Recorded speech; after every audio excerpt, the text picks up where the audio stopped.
Fue solo en 1991 cuando se celebró en China el primer Mundial de Fútbol femenino y ahora arranca en Australia y en Nueva Zelanda el que quizás genere más expectativa o sea el más mediático de la historia.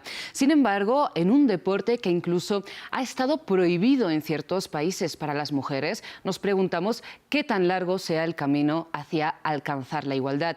La igualdad en términos de premios, de salarios o de inversiones.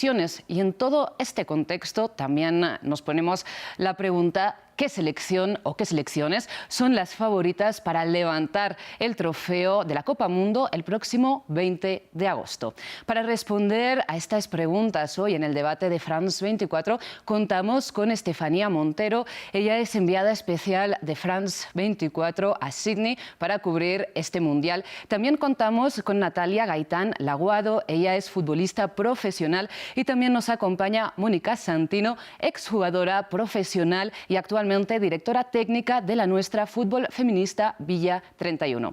Antes de empezar esta conversación, les recordamos que ustedes también son parte de este diálogo, de este análisis y que pueden compartirnos sus comentarios a través de nuestras redes sociales. Nos encuentran a través del hashtag #eldebatef24. Estamos en Twitter, en Instagram, en Threads o en Facebook @France24_ES. Les recordamos también que pueden repetir este episodio o episodios anteriores en nuestro canal de YouTube o pueden también escucharlo en formato podcast en Apple Podcasts, Spotify, Deezer y TuneIn. Ahora sí, sin más dilación, empezamos conectando directamente con Sydney. Estefanía, voy directamente con usted. Vemos que ahí es muy pronto por la mañana, que hace mucho frío, la ciudad todavía está vacía, pero le pregunto, desde su llegada, ¿cómo ha visto el ambiente? ¿Cómo está la situación en términos de fans que han llegado de todo el mundo, de medios de comunicación? Mucho frío, sin duda, unas temperaturas bastante bajas a esta hora, pero que tienden a subir un poco sobre el mediodía, ya día inaugural de este lado del mundo. Hoy inicia el Mundial de Australia y Nueva Zelanda 2023.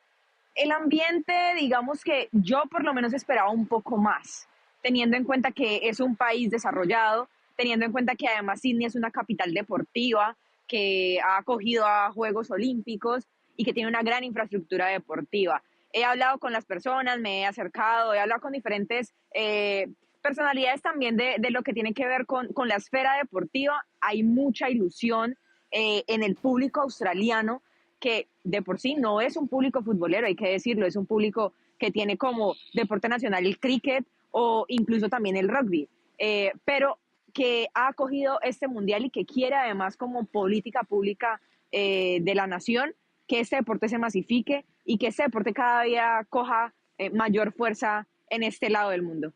Pues Estefanía, hablando de acogida, escuchemos ahora las palabras de Fatma Zamora, secretaria general de la FIFA, al respecto de la afluencia que se espera en estas competiciones. El número de boletos vendidos hace un mes superó el número total de boletos vendidos en Francia.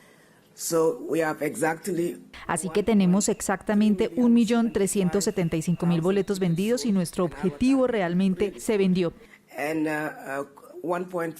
Y 1,5 millones de personas ya pueden tener acceso a los 64 juegos, lo que significa que alcanzamos nuestra expectativa en términos de números. Natalia, voy con usted. Le pido cuáles son sus expectativas ante este Mundial y por qué considera que será el más seguido hasta el momento. Bueno, buenas tardes para todos. Yo creo que este Mundial va a romper récords, va a ser lo que hizo Francia hace 4 años y se van a intensificar todos esos números. Yo creo que al final Australia y Nueva Zelanda han hecho una muy buena labor en cuanto a difusión y lo que dijo Fatma ahorita se va a ver en todo el mundo. Desafortunadamente en este lado del mundo los horarios van a estar un poco difíciles de seguir, pero sin lugar a dudas va a tener un seguimiento que nunca antes se había visto y yo creo que eso va a seguir ayudando a que el fútbol femenino siga creciendo y se siga estableciendo como como un deporte que aún no ha explotado, pero que está en ello y tiene un potencial gigante. Mónica, le traslado la misma pregunta. ¿Cómo recibe usted estas expectativas que genera este Mundial? Bueno, con mucha emoción, con mucho orgullo por lo que ha pasado con el fútbol de mujeres en estos últimos años. Tengo 58 años y juego al fútbol desde muy niña, y ver que una competencia deportiva de estas características está importando tanto mundialmente y también en nuestro continente, creo que no lo habría soñado nunca. En la época que jugaba, hace unos 25 años o 30, no hubiera pensado este presente.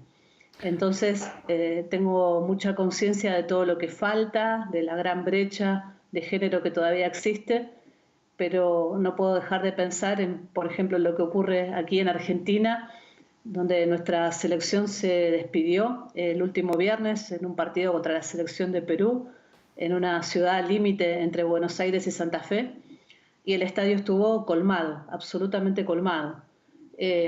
Y muchas niñas que quieren ser futbolistas saben los nombres de las compañeras que integran la selección argentina, algo que en nuestra época no pasaba.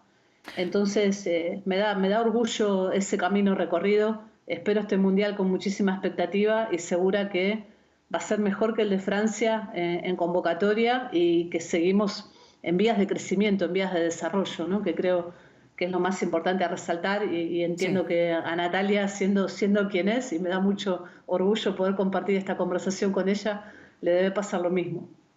Pues Mónica, Natalia, hablando de esta dicotomía entre los grandes avances que se han hecho y todavía la brecha que queda por cubrir, les propongo que escuchemos parte del video reivindicativo que publicaron las Matildas, la selección australiana, una de las anfitrionas, antes de que empezara esta competición. Hemos recorrido un largo camino en poco tiempo. Ha sido un proceso de aprendizaje que nos ha cambiado la vida a todas. Pero no nos detendremos ahora. 736 futbolistas tienen el honor de representar a su país en el escenario más grande del mundo, en este torneo. Sin embargo, a muchas se les sigue negando el derecho básico de organizarse y negociar colectivamente. La negociación colectiva nos ha permitido asegurarnos de que ahora tenemos las mismas condiciones que los hombres, con una excepción. Como premio, la FIFA solo ofrecerá a las mujeres una cuarta parte del dinero que dio a los hombres por el mismo logro. Y antes de pedirles reacciones a este video, les pido también escuchar las palabras de Gianni Infantino, el presidente de la FIFA. Permítame decir que estoy bastante feliz porque antes de convertirme en el presidente de la FIFA, el sobre total de premio era de 15 millones de dólares. Ahora son 150 millones o incluso un poco más que eso. Entonces, nos estamos moviendo, por supuesto, en la dirección correcta.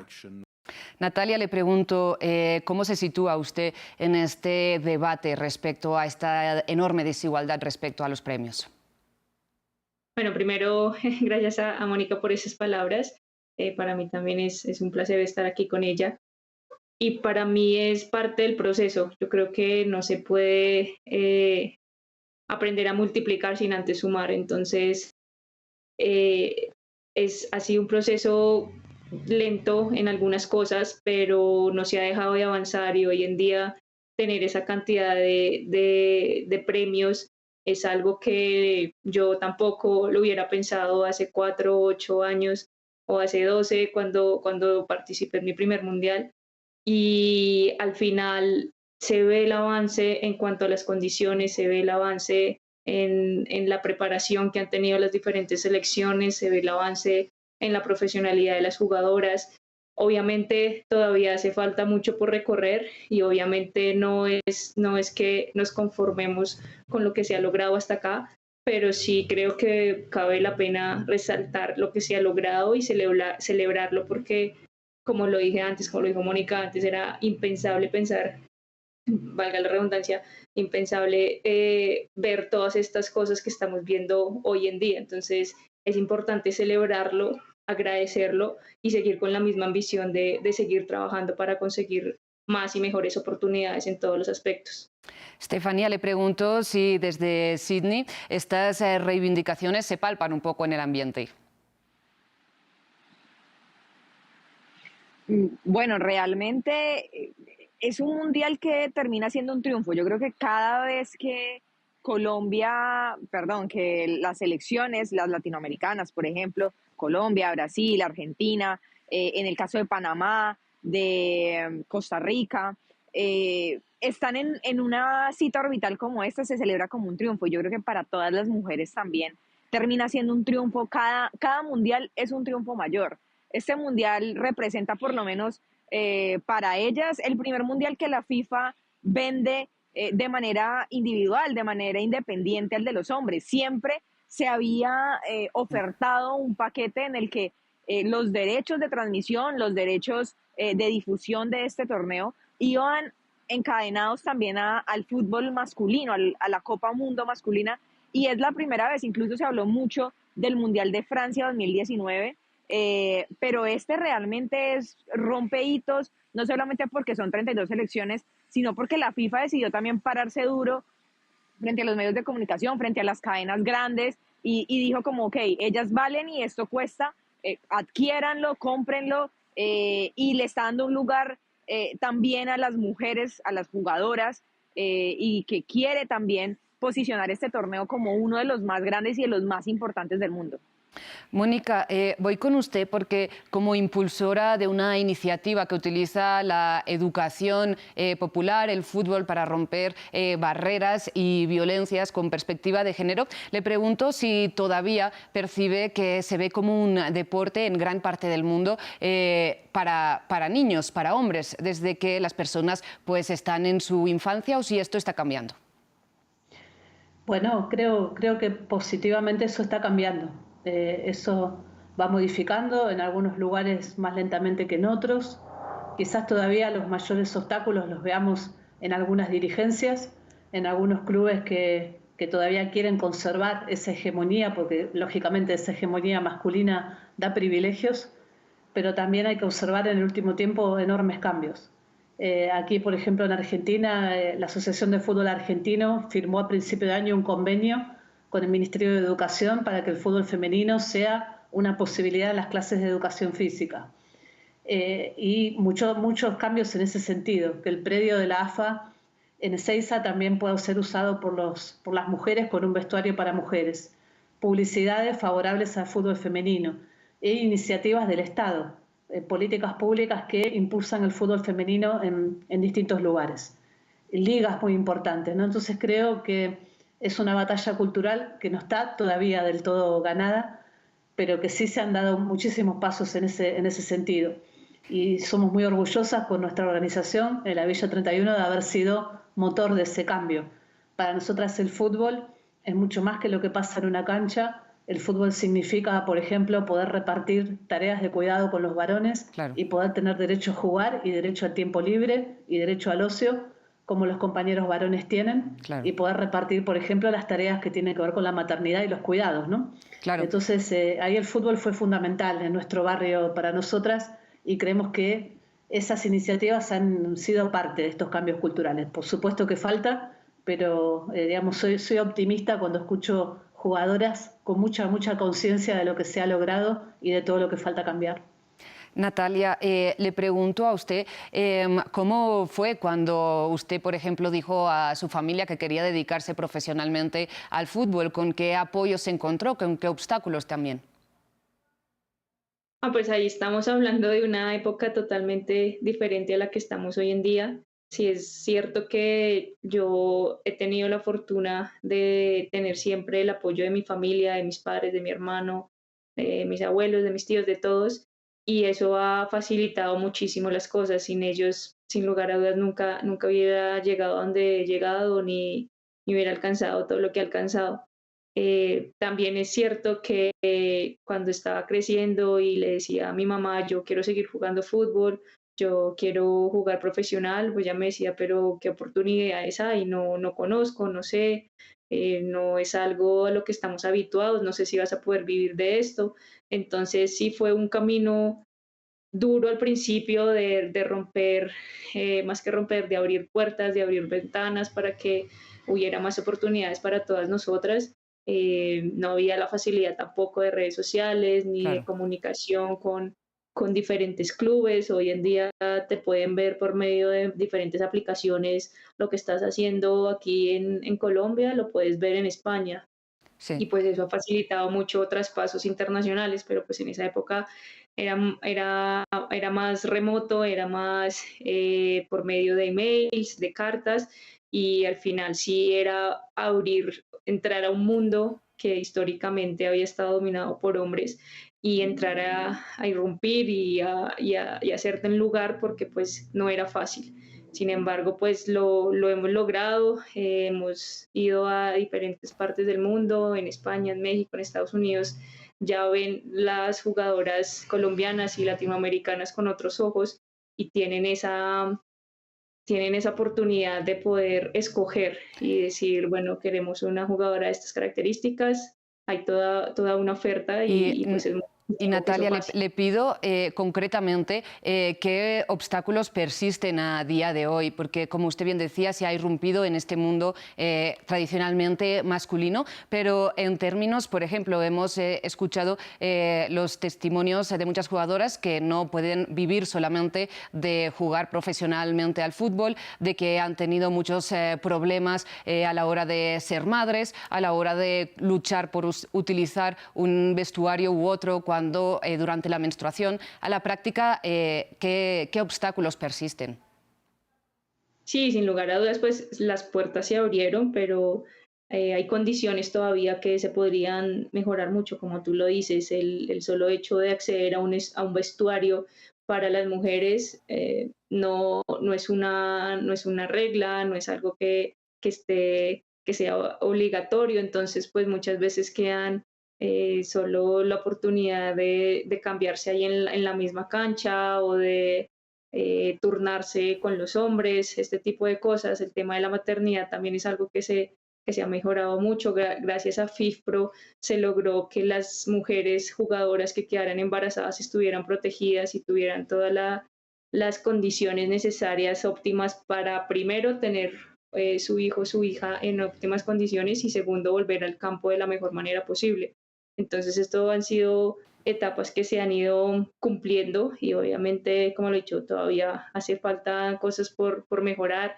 El tema de salarios, hay una cifra que, si no estoy mal, es el 80% de las jugadoras se retiran a los 25 años. Esto es una cifra de hace algunos 3, 4 años, pero nos damos cuenta de que no se puede aún vivir del fútbol o no a un número que quisiéramos todos, claro, sino que todavía hay muchos obstáculos de por medio y muchas veces esa condición económica te obliga a dejar el fútbol para conseguir un trabajo más estable, un trabajo que te pueda dar más beneficios y en el cual pues tengas la seguridad de que vas a estar bien.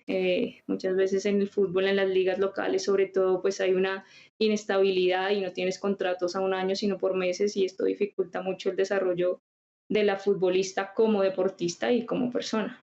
Y Mónica, le quisiera preguntar más ampliamente si considera que por el hecho de partir de esta condición de desigualdad, el fútbol femenino es más reivindicativo, más político que el masculino. Sí, entiendo que se parte de una condición de desigualdad enorme y eso hace muchas veces que tu conciencia por jugar, cuando conquistas ese derecho a jugar, sea enorme, sea mucho más grande y que entendés que tenés un doble camino, aparte del de entrenar y de ser mejor futbolista, el de conseguir esas condiciones. Entonces, es muy complejo no ser política, digamos, en esa posición, si entendemos a la política como la forma de transformar la realidad. Y todas sabemos que no hay otra manera de transformarla que no sea con la política y de forma colectiva. Claro. Nadie se salva sola, ¿no? Ni en la vida ni en la cancha. Precisamente es lo que escuchamos. No, claro, en la vida no puedes caminar sola y en la cancha tampoco. Necesitas apoyos para poder avanzar, tenés que pasarte la pelota con otras y de la misma manera fuera de la cancha hay que organizarse para poder conseguir cambios. Entonces partimos de condiciones muy desiguales y para poder equipararnos creo que esas transformaciones son necesarias y el camino para lograrlas es política, no hay otra forma. Y Estefanía, precisamente como periodista que sigue las competiciones internacionales de fútbol, le pregunto si Estados Unidos es un poco el paradigma de esta organización de las jugadoras, porque también es un país que es un poco excepcional, ¿no?, en términos de que el fútbol femenino mueve muchísimas más masas y dinero que el masculino. Sí, sin duda. Yo creo que Estados Unidos ha sido una selección que se ha caracterizado por brillar en la rama femenina, cosa que no ha pasado en la rama masculina. Estados Unidos es el país con más Copas Mundo ganadas a nivel femenino. Tiene 4 en total de las 8 ediciones que se han disputado. Pero creo que también es un tema de esquema deportivo, es un tema de organización a nivel de país. La organización que maneja Estados Unidos desde sus universidades, desde las bases del deporte, creo que ha ayudado mucho a que tengan esa base tan importante de jugadoras. Creo que también se le ha dado un valor importante al tema de la mujer en el deporte, eso es algo muy importante. Creo que en otros países, sobre todo el continente americano, sigue siendo un poco aún un tabú para algunos o para alguna parte de la sociedad que una mujer juegue fútbol o que una mujer se dedique a deportes que son de tendencia, digamos, fuerte o de contacto. Pero Estados Unidos yo creo que le ha apostado a brillar en el fútbol femenino, creo que ha tenido grandes jugadoras, creo que además ha tenido procesos exitosos desde lo que han buscado de derechos, ¿sí? Han sido selecciones que han igualado la escala salarial, que han buscado que sus jugadoras tengan derechos, por ejemplo, como el tema de la licencia de maternidad, que eso es algo a lo que muchos países europeos se han enfrentado también como algo nuevo y que no habían vivido. Es decir, una jugadora queda embarazada y todo el mundo quedó como, bueno, ¿qué vamos a hacer? Porque generalmente pues eran los hombres quienes lo jugaban, entonces no tenían ese tipo como de situaciones. Entonces al final creo que Estados Unidos es la muestra clara de cómo un país le apostó a un esquema, cómo un país se organizó. Además Estados Unidos tiene un esquema del deporte muy bien organizado, tiene ligas universitarias supremamente competitivas y que además han buscado también incentivar a las deportistas, a las jugadoras, con becas educativas. Es decir, una jugadora no se tiene que preocupar por su estudio, no tiene que preocuparse, por ejemplo, quién le va a pagar la universidad. Tampoco tiene que preocuparse por un salario para vivir, porque la misma federación se ha encargado de darle un salario a cada jugadora que represente a la selección de Estados Unidos. Eso no pasa en otros países del mundo. Estamos hablando de que en Latinoamérica, como lo mencionaba Mónica y como lo mencionaba Natalia, tienen que pensar qué van a hacer, se acaba un mundial, se acaban unos Juegos Olímpicos, claro, y si clasifican, vienen unos baches de tiempos demasiado grandes y no saben qué hacer. Ligas que apenas se están consolidando, que han tenido muchos problemas a nivel de presupuesto, a nivel de patrocinios, y que Estados Unidos simplemente le ha apostado, que sin duda tienen un esquema de patrocinios muy fuerte, un esquema económico que les permite a ellos decir, ustedes son tan importantes como cualquier otro deportista, como cualquier otro medallista olímpico, como cualquier otro campeón mundial. Entonces creo que Estados Unidos es la muestra clara de que una política de Estado, una política deportiva muy clara y desde las bases, da frutos enormes a nivel mundial. Claro, precisamente estos frutos, ¿no?, de esta política de Estado, de estas inversiones que usted comentaba, Estefanía, es lo que lleva a que vuelvan a ser favoritas para hacerse con esta copa, ¿no? Sin duda, Estados Unidos yo creo que viene por todo. Además sabemos que es el último mundial de Megan Rapinoe. Ha sido una activista por los derechos de las mujeres, no solamente del deporte, ha sido una activista por los derechos de las mujeres LGTBI, de toda una sociedad que ella se ha sentado a hablar incluso con el presidente de Estados Unidos en su momento y que le ha dicho también, oiga, tenemos voz, tenemos derecho también a hablar, tenemos derecho a levantarnos en contra de lo que no nos parece, y sin duda es una selección que si bien ha venido en un recambio generacional, por ejemplo, no vamos a ver a Carly Lloyd, que fue una capitana también emblemática de la selección, viene con un recambio y que seguro va a querer brillar en Australia, va a querer llevarse su 5ª Copa del Mundo. Vamos a ver si lo logra porque tiene rivales muy fuertes que también quieren dar su palmada fuerte en este mundial. Pues Natalia, le traslado esta pregunta por si comparte que hay rivales que se lo van a poner difícil a Estados Unidos para revalidar y lograr este récord de 3 mundiales consecutivos. Sí, sin lugar a dudas, para mí Inglaterra está siendo un papel muy, muy importante. Desafortunadamente han tenido muchas lesiones en este último tiempo y no sabemos realmente cómo van a llegar de cara al Mundial, pero es un juego muy vistoso y personalmente es de las selecciones que más me gusta. Creo que España también puede dar sorpresa, puede meterse dentro de los favoritos. Es un equipo, es una selección que tiene un proceso detrás, que muchas han jugado ya juntas, que obviamente tienen jugadoras a nivel individual que marcan la diferencia y esto siempre va a ser importante.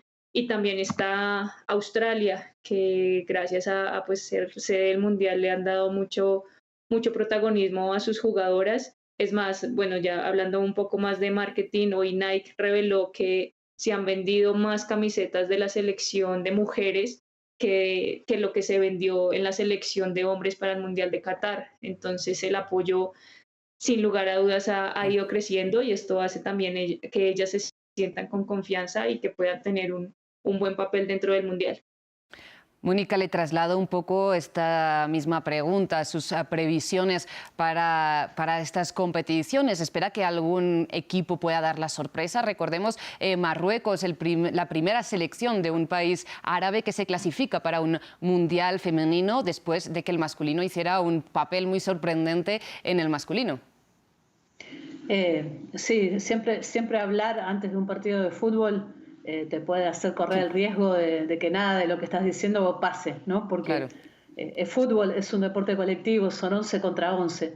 Coincido mucho con Natalia en su visión de las selecciones europeas. No sé cómo es el nivel de Marruecos, ojalá diera una gran sorpresa, pero me gustaría un poco hablar de nuestro continente, ¿no? Claro. Y pienso en el trabajo de la selección de Brasil y de su técnica que es sueca, de Pia, que tiene un recorrido enorme como directora técnica, porque también es algo, ¿no? Es un rol que nos cuesta mucho poder asumir, que tampoco encontramos muchos lugares, no son tantas las directoras técnicas en comparación a los varones. Y pienso que ya con la historia que el fútbol femenino tiene, es un rol que tenemos que ir asumiendo a medida que vamos dejando de jugar, porque es muy importante para las futbolistas tener una proyección también de saber y de conocimiento en una compañera mujer. Así que tengo expectativa con lo que vaya a hacer Brasil, ¿no? Por el trabajo y por lo que viene haciendo. Estados Unidos siempre es candidata, a pesar de que le vayan poniendo obstáculos. Y pienso que Australia va a tener una fuerza extraordinaria porque es local. Y si ya ese dato de que se hayan vendido tantas camisetas es que habrá estadios llenos a favor de Australia y eso siempre influye. Creo que va a ser un gran mundial, ¿no? A nivel futbolístico y desde el corazón, digamos, de pensar en Argentina también. Para Argentina sería lograr por lo menos ganar un partido, el primer partido en la historia de mundiales, ¿no? Entonces ahí se ve también el desfasaje entre selecciones, entre países que han apostado mucho más al desarrollo y entre los que hemos tenido peores condiciones, ¿no? Entonces creo que eso también va a ser muy, muy interesante para ver. Estefanía, le pregunto también cómo observa usted la llegada a este mundial por parte de las selecciones latinoamericanas.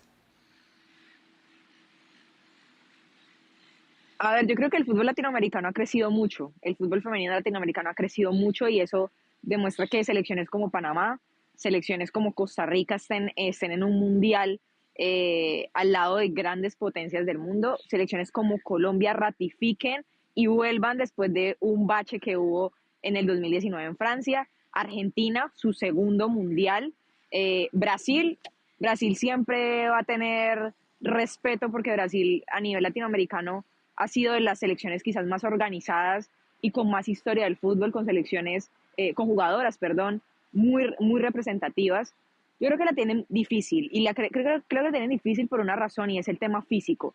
Creo que en Latinoamérica, por lo mismo, por la preparación física, por el tema de la organización de las ligas y porque no hay un fútbol competitivo a nivel físico comparado con las europeas e incluso con Estados Unidos, creo que eso me arma un poco las posibilidades.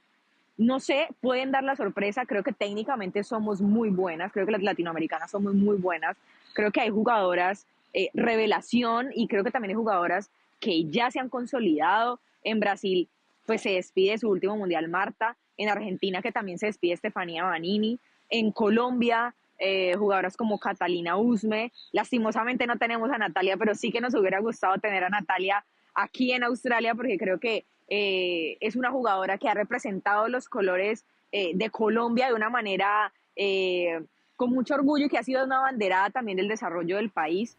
Pero creo que ese tipo de personalidades, ese tipo de jugadoras pueden llegar a apalancar una sorpresa en el Mundial. Los equipos y los grupos no es tan fácil.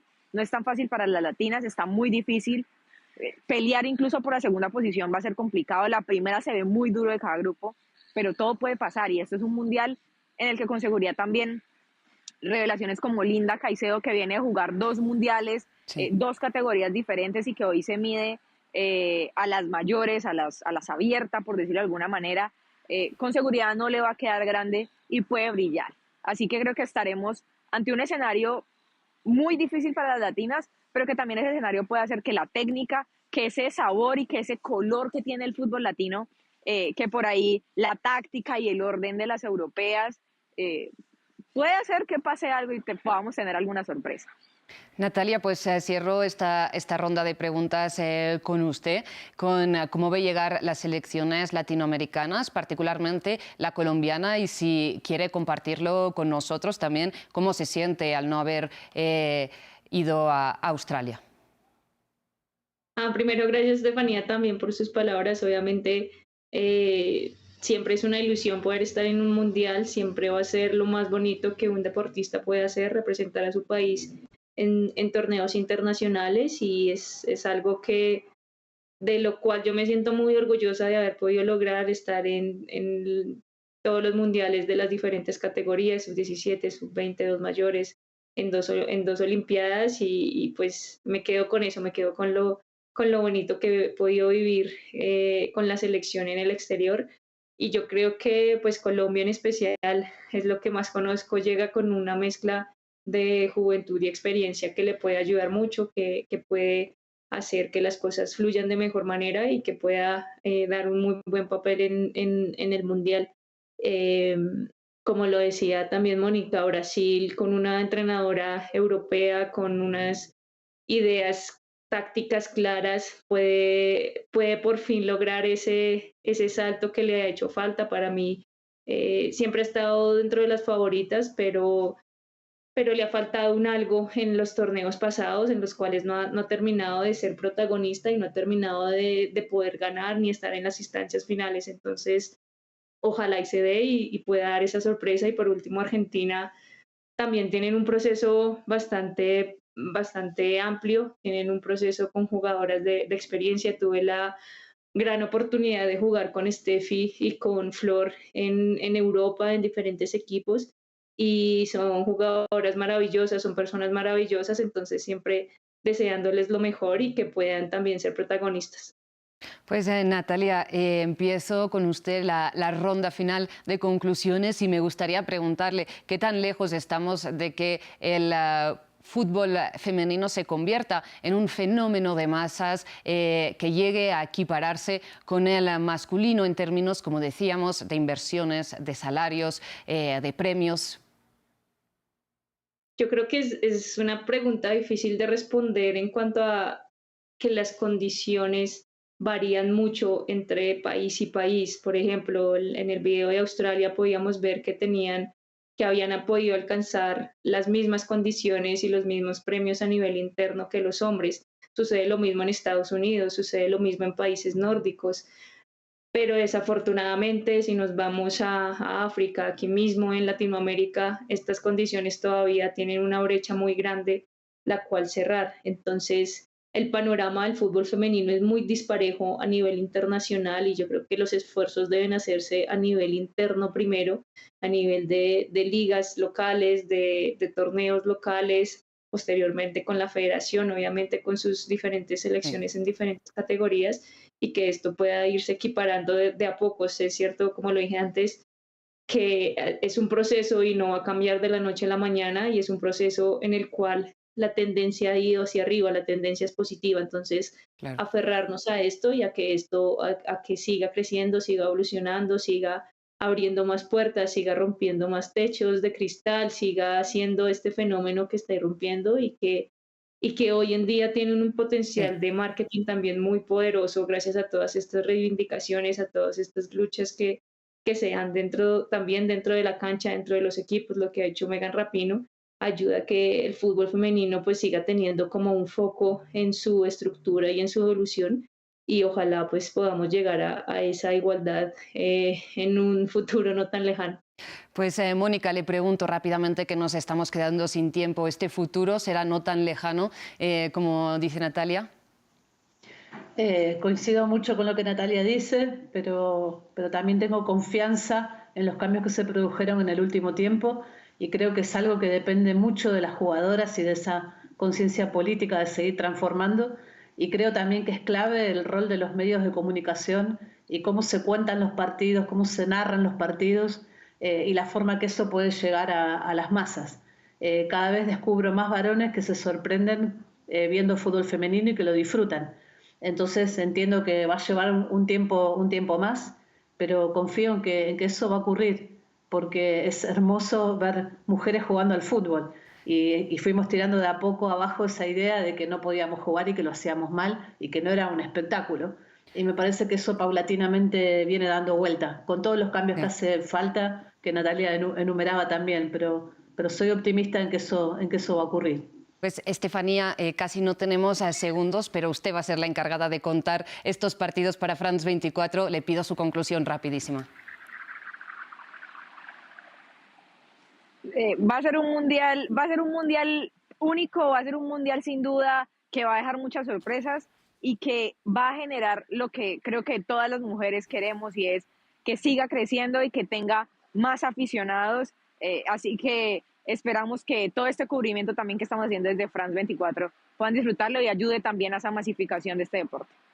Eso es, aquí estaremos en France 24 siguiendo este Mundial de Fútbol en Australia y Nueva Zelanda. Muchas gracias a las tres por haber compartido su tiempo y su análisis aquí en el debate de France 24. Agradecemos también a la producción de este programa a cargo de Luis Fernando Montes y la producción de invitados a cargo de Tania Herrera, y también a todo el equipo técnico que ha hecho posible esta emisión. Ustedes recuerden que pueden seguir con toda la programación de France 24 y que enseguida volvemos.